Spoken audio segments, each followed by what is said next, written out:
Right. అంటే మీరు artist లో కూడా మీకంటూ ఒక ముద్ర వేసేసుకున్నారు మీరు ఒక డైలాగ్ తోటి. బాబోయ్.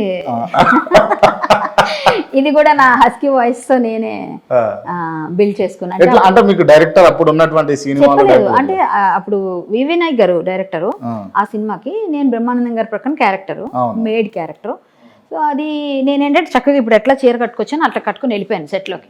వెళ్ళిపోతే చోటాకే నాయుడు గారు ఉండి, ఏమమ్మా అక్క వదిన అమ్మ క్యారెక్టర్ చేయట్లేదు, నువ్వు వదిన క్యారెక్టర్ చేస్తే ఇట్లా కట్టుకొని రావాలి, నువ్వు చేస్తుంది ఒక సెక్సీ క్యారెక్టర్, ఎట్లా ఉండాలి ఆ క్యారెక్టర్ చూసి జనాలు ఓ అనాలి, అట్లా ఉండాలి, నువ్వు ముందు చేస్తున్నావు ఒక సినిమాల్లో అట్లా ఉండాలి, ఆ క్యారెక్టర్ ఎట్లా ఉంటారు, ఇంట్లో పని మనుషులు ఎట్లా కట్టుకొని వస్తారా, మధ్యలో ఎట్లా వేసేసుకొని ఎట్లా కట్టేసుకుని వస్తారు, సో నువ్వు అలా వేయాలి కదా అంటే నాకు ఇష్టం లేదు అసలు. నేను ఇలా మొహం పెట్టాను అంటే అప్పటికే నాకు ఫస్ట్ నుంచి ఇష్టం లేదు, ఎందుకంటే మనతో మ్యూజిక్ ఫ్యామిలీ, సంగీతం సాహిత్యం ఇవన్నీ ఉన్నాయి కదా, కొంచెం ఇష్టం లేకుండానే అప్పుడు అవ్వాల్సి వచ్చింది, అయ్యాను, అది వేరే విషయం. సో బ్రతకడానికి అప్పుడు చేసాం. సో తర్వాత మెల్లమెల్ల రెడ్యూస్ చేద్దాం అనుకుని తగ్గించేసుకుంటున్నా. కొన్ని సీన్స్లో చూడండి మీరు, మళ్ళీ ఒకసారి రిపీట్ చేసి చూడండి సినిమా, చాలా సీన్లు బావిలో పడిపోయే సీన్లో కానీ అక్కడెక్కడ మధ్యలో పైట ఉండదు, మామూలుగా ఇట్లానే ఉంటుంది చీర.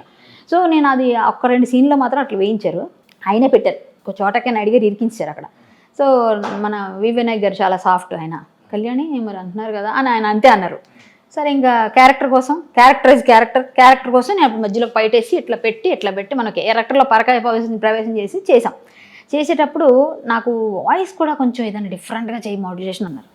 అంటే అప్పుడు నేనే బాబీ అన్న అంటే భలే ఉంది ఇది పెట్టేశాను. అంటే ఇంక అక్కడతో అది ఫిక్స్ అయిపోయింది. ఇంకా మా సీన్స్ అయ్యేటప్పుడు చుట్టుపక్కల కెమెరాలు అందరూ మా దగ్గర నవ్వలేక చచ్చేవారు.